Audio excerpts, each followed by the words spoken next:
Mes amis, ce sont aujourd'hui des textes qui nous aident à célébrer une belle réalité, la Sainte Famille. J'ai voulu que la Sainte Famille soit très présente à mon ministère. Et j'avais particulièrement élu ou accueilli le chemin que Dieu m'a ouvert, parce que pendant toutes les années où j'ai été l'aumônier du service de police de la Ville de Montréal, c'est avec la Sainte Famille que je préparais les enfants à la première communion, puis à la confirmation. J'ai remis à ce moment-là à chacune des familles une représentation de la Sainte Famille pour qu'ils ouvrent un coin de prière. Puis dans l'histoire ici de notre pays, au début de la colonie, l'association de la Sainte Famille était très répandue. C'est ici que ça s'est beaucoup répandu, plus qu'en Europe. Hein? Puis je crois que c'était une dévotion entre autres de Monseigneur de Laval. Et je crois que c'est important qu'on retrouve tout ce sens. Il me semble que Jean-Paul II nous a mis sur la piste. Hein? La première Église, c'est l'Église domestique. C'est l'Église de la famille. Et puis dans la première lecture qu'on a ici, qui est tirée du livre de la Genèse, c'est une vision qui est adressée à Abraham. Abraham, là, il faut comprendre que c'est un homme qui a, sur le plan social, il a réussi sa vie. Il est riche, il a des troupeaux, une femme. Alors, il y a tout ce qu'on peut demander à la vie. Mais le Seigneur il dit, Abraham, je suis un bouclier pour toi. Bouclier, il parle les coups, hein. Et ta récompense sera très grande. Et c'est drôle, hein? Abraham répond, mon Seigneur Dieu, que pourrais-tu donc me donner? Je me vais sans enfant, et l'héritier de ma maison, c'est Eliezer de Damas, un étranger. Tous mes biens, je ne pourrais pas les donner à ma descendance. Moi, je me reconnais beaucoup là-dedans parce que je me sens très affecté par le fait que notre peuple canadien-français, il disparaît. Oh, on peut rester par nos racines, appartenir à cette descendance, mais pas au niveau spirituel.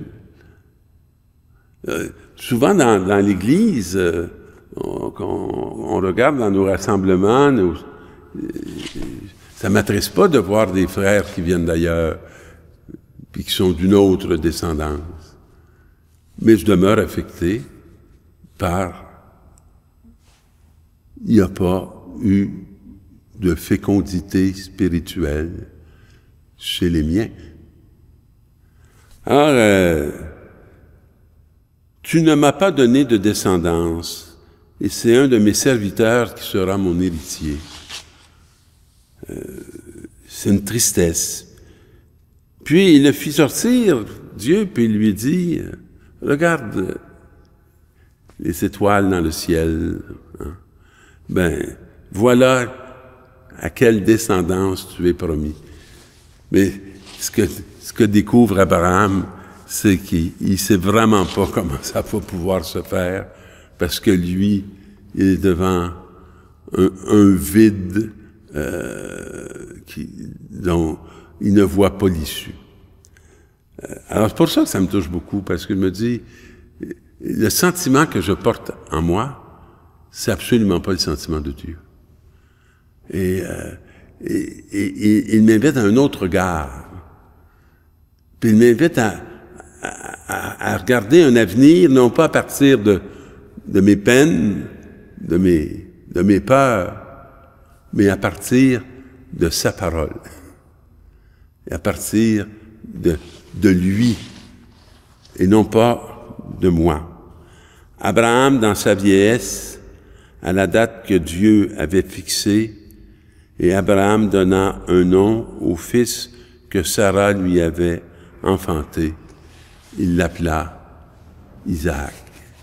Alors, la fécondité de ce vieux couple, grâce à la parole de Dieu. Dans le deuxième texte, on va nous parler de l'obéissance d'Abraham. Il partit vers un pays qu'il devait recevoir en héritage, et il partit sans savoir où il allait. C'est quand même un peu fou. Vous savez, sans savoir où il allait. Et c'est tellement l'expérience de la foi. On part sans savoir où on va, comment ça va se réaliser, mais on fait confiance à Dieu. Vous savez, quand au début de ma route avec Claude, mon fils que j'ai adopté, j'étais pas bien vieux, je gagnais à peu près rien, j'avais pas de maison, j'étais célibataire, j'avais pas de femme, j'avais la grâce d'un fils qui était handicapé lourdement. Et puis je disais à Dieu, je sais pas comment ça va se faire, puis je sais pas sur quoi je vais appuyer ça, que je vais fonder cette réalité-là. Je sais pas quelle va être la réaction de mon évêque avec un enfant, où je vais pouvoir vivre. Le presbytère ne me semblait pas les lieux les plus ajustés. Et c'est comme Dieu qui m'a dit, je t'ai pas demandé comment faire, je t'ai demandé si tu veux l'accomplir avec moi. Puis j'ai donc fait confiance à Dieu. Puis ça s'est accompli jour après jour. Mais le chemin qui s'est ouvert, c'est ceux qu'il m'a ouvert et que j'ai découvert au moment même où il l'ouvrait. Alors, dans le texte qu'on regarde, c'est tout à fait cette expérience-là qui est décrite.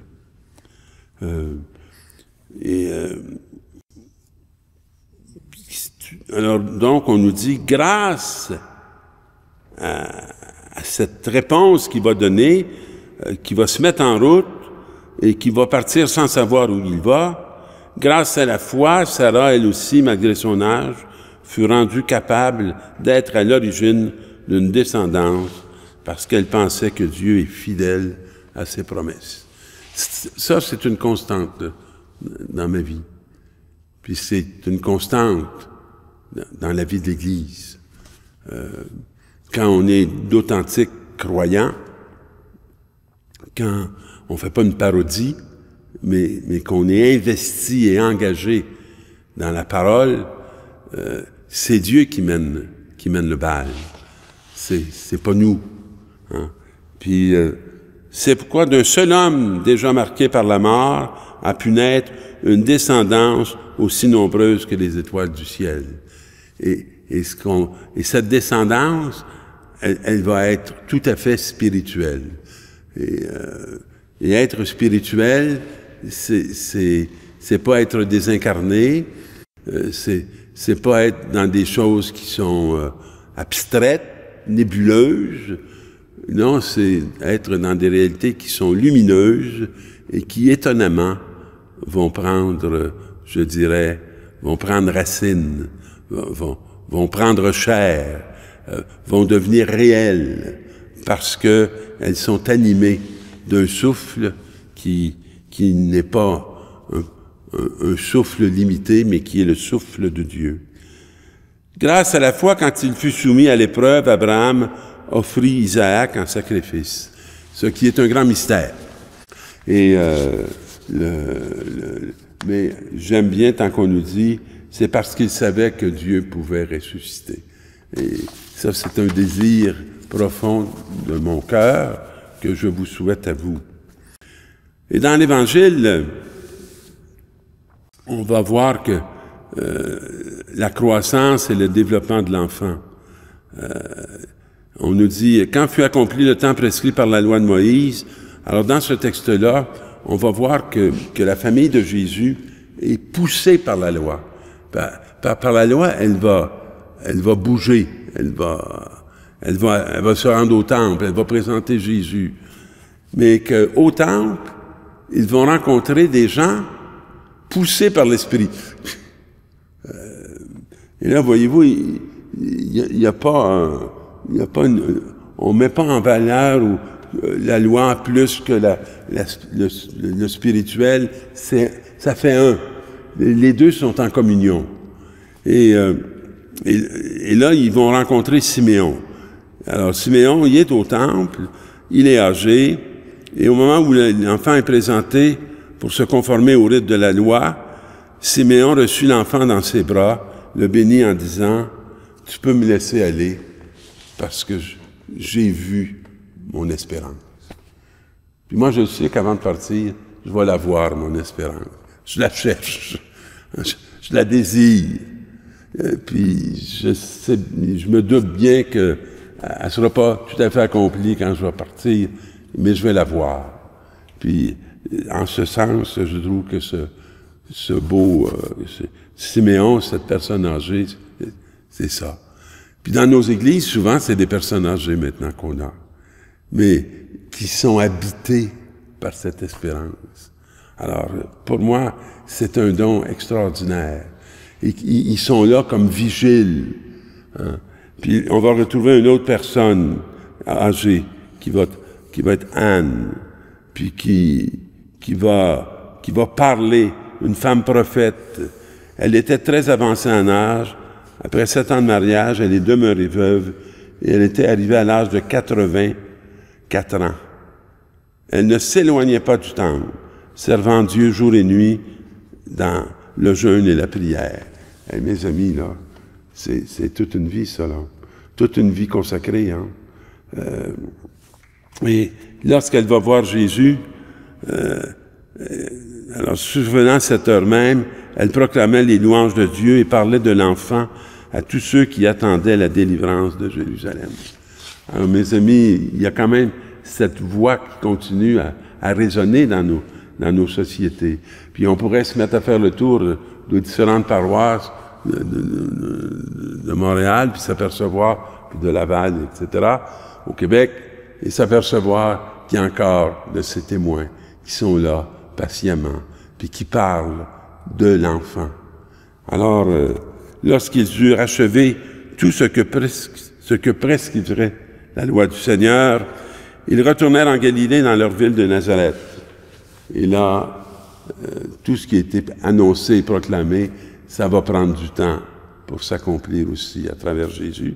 Et l'enfant, lui, grandissait et se fortifiait, rempli de sagesse, et la grâce de Dieu était sur lui. On voit la belle vocation familiale de préparer cette génération nouvelle pour qu'il y ait des signes de la promesse qui s'accomplit en faveur de notre temps et de notre monde. Alors, bonne mission à toutes les familles. Et nous allons accueillir, comme on le faisait quand j'étais jeune, la bénédiction du jour de l'an que mon père nous donnait. Alors aujourd'hui, je vais me prendre un peu pour le père de chacun et je vais vous donner cette bénédiction pour que vous ayez une année de grâce au nom du Père et du Fils et du Saint-Esprit. Longue vie aux églises domestiques.